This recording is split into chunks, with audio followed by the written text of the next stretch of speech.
Oh dear God, not another family vlog. I mean, they only have 2 kids and they don't even have a dog.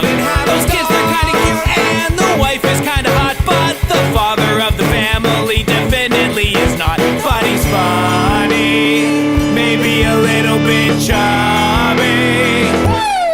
Plus they're Canadian, French bilingually Canadian.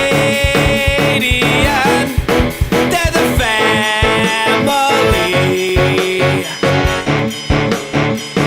They're the family of Tim. So that's my house. Now, I love my house. I really do. It's an amazing house. But what some people don't know is that at the same time we were looking at this house, there was another house we were looking at, and one that we actually wanted more at the time. It was a beautiful house, and it was being sold by the owners. And so, because it was being sold by the owners, you didn't go through a real estate agent or anything. You just had to call and ask if you could visit. Now, they'd put it up on, like, Kijiji, which, if you don't know what Kijiji is like a Craigslist kind of thing. So, we visited their house. It was beautiful. It was exactly it was decorated the exact way we would decorate it. It had a sunroom. The backyard was amazing. They had a spa. They had a pool. They had a trampoline. They had a whole other garage that he was building that I would totally have made a studio in. It was perfect. It was exactly what we wanted. But they were looking for a specific house. It was something that they wanted absolutely, and that's what they were looking for. So we had to make a tough choice. But while we were visiting, we visited 2 or 3 times, and they're just amazing people. So we'd have coffee every time we went, and they were just the nicest couple. They had a really cool kid, and anyway, they were really great people. They decided that they weren't going to sell the house because they couldn't find a house that they wanted. There was a specific sector of the city that they wanted to be in, and I couldn't blame them. They'd been living there for 20 years, and they'd really turned it into an amazing oasis. It was like it was in town, not far from where we used to live, but you couldn't see any neighbors, even though you were like right in the middle of neighbors. It was so well made that it was like going to a cottage or a cabin alone, even though you were right in the middle of town. So they decided not to leave, which makes sense, because if you can't find exactly what you want, why would you leave the perfect house? So we ended up with this beautiful house. Now, I told you that story, so I could tell you what happened to me today. Today I'm going down the highway, and there's a guy who's going a little bit slower on the highway, so I move over and I try to pass him because he's going exactly the speed limit, and I don't go. I go a little bit higher. So I start going, and then he starts speeding up, and I'm like, okay, what? And so then I try to speed up a little bit more, and then he speeds up a little bit more, and then by the time I decide that, you know what, screw it, I'm not going to get arrested for this guy, I see the highway patrol, and I watch him put his gun down and put his car into drive, and I'm like, oh no. I look down, and yeah, I was doing 125. I'm like, oh man. So it was me. I went too fast. It's my own fault. I'm busted. So I pull off the highway. Well, I pull off the highway because I was going off that exit anyway. So I go, and then he's behind me, flashes, he gets right into my grill. And I'm like, okay, so I pull over. And he comes over, and he asks for my license and registration. And I know this guy. And he looks at my ID, and he looks at me, and he says, I know you. And then he said, you wanted to buy my house. And it was the guy with the perfect house that we'd sat and had coffee and talked and hung out with, and I fixed this outdoor TV, and so he's like, okay, you were going a bit fast, but here, just let me check. If there's nothing else wrong, I'm gonna let you go. So he goes and he checks his thing, and of course nothing else is wrong because I'm not a criminal.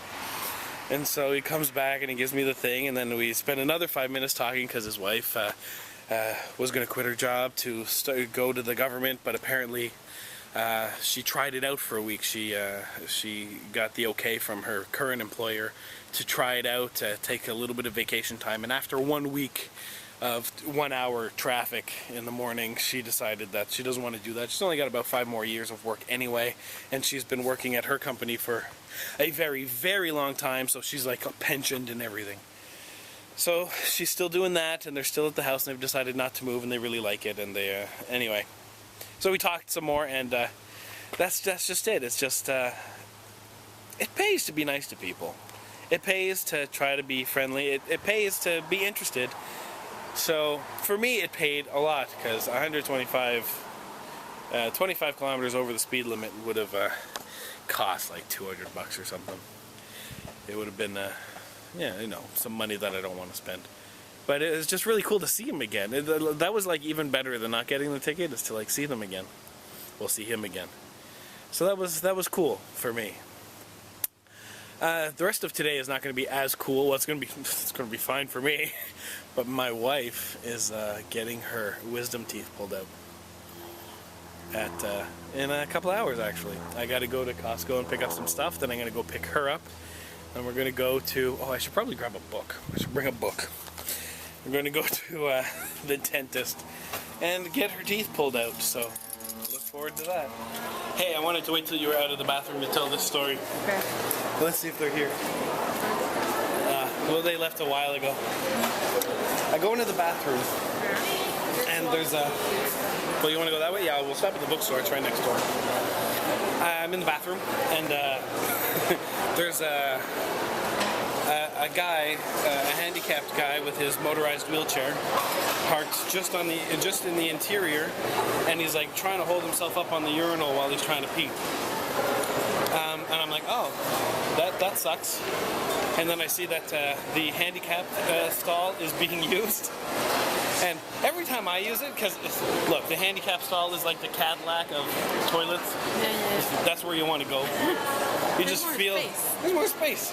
But I'm always afraid that, you know, a handicapped person will come, because it's just like a handicapped parking spot. You can't take that. You shouldn't be peeing there or pooping there. That's for handicap poop. So anyway, so it opens up, and not only is it embarrassing enough to walk out and see that you've now made some guy who can barely stand up try to lean on the urinal and pee, it's a mall security guard. No. Yes. So, oh Lord, it's like, so he was like super nice to the guy. He helped him into his seat. He held the door open. They were chatting the whole way down, and the whole time I'm just like, yeah, that's right. You best be nice to him, because his next trip will be to customer service to complain that he couldn't pee in his own toilet because the security guard was there. Yeah, but he could have waited. No, but still, yeah, sometimes you can't wait. I guess so. And besides, that's his. It's reserved for him. So, you want to go into the bookstore first? No, you're more... Okay. So how do you feel? Nervous. Yeah? Yeah. Yeah? Gonna get your teeth ripped out? Anyway, I will be there with you. No. In spirit. Yeah. No, you won't. I'm gonna go get a book to read while you scream. No, she won't scream. It's not a water slide. Alright, good luck, wife. Thank you. I'm gonna make this quick because she's not happy. How was it? Not good. Not fun? Not fun at all. You're stressed out? Maybe a bit. Yeah? Did he make you take that little pill? No. No? No, but... you made me stop because my body was like... Yeah, I did too. I didn't know I was shaking. He stopped me. Yeah, me too. He said, you might want to sit and wait.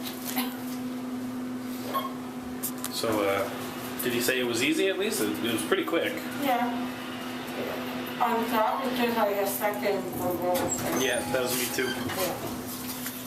Alright, so there we go.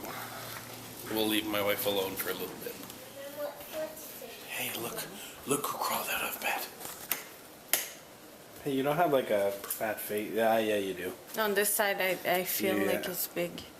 Not this one. You're not. It's not nearly as bad as mine He was. said if it's gonna be big, it's tomorrow morning. That's what he said. Okay. If it's big, we'll have to pull out the Nokia. No, the Nikon. The Nokia. Yeah, That's because a we phone. want a picture like this. Yeah, you've seen mine, right? Oh yeah, I was with you when you did it. Were we together when I got my teeth pulled? I think so. No, but it wasn't. But I was working at Scores. Yeah. Yeah. All right, so my wife has been having a blasty blast. I've sequestered her to her room, so she's just been watching Desperate Housewives all day. Did you watch anything else? No. Just Desperate Housewives? I'm on episode 7. 7? No, Oh boy, I had to she's gonna be watch. done Desperate Housewives by tomorrow. That's good. Anyway, it's bedtime for somebody. Daddy. Yes, sunshine? Yeah, no, you're just trying to find something and not go to bed. Let's go. Mommy. No mommy, no daddy. Just go to bed. No, we know what the trick is now. You should have thought about it before. That's the trick. You have to already decide what you're gonna ask. I want the mommy sleep with me. I said. Okay, that's fine. That's why mommy's down here. All right, so say goodbye to everybody. Bye. Bye. Bye. High five. Hugs. And a kiss. And a high five. And a hug. Okay, let go now. Alright, love you guys. We will see you. High five. And we will see you tomorrow.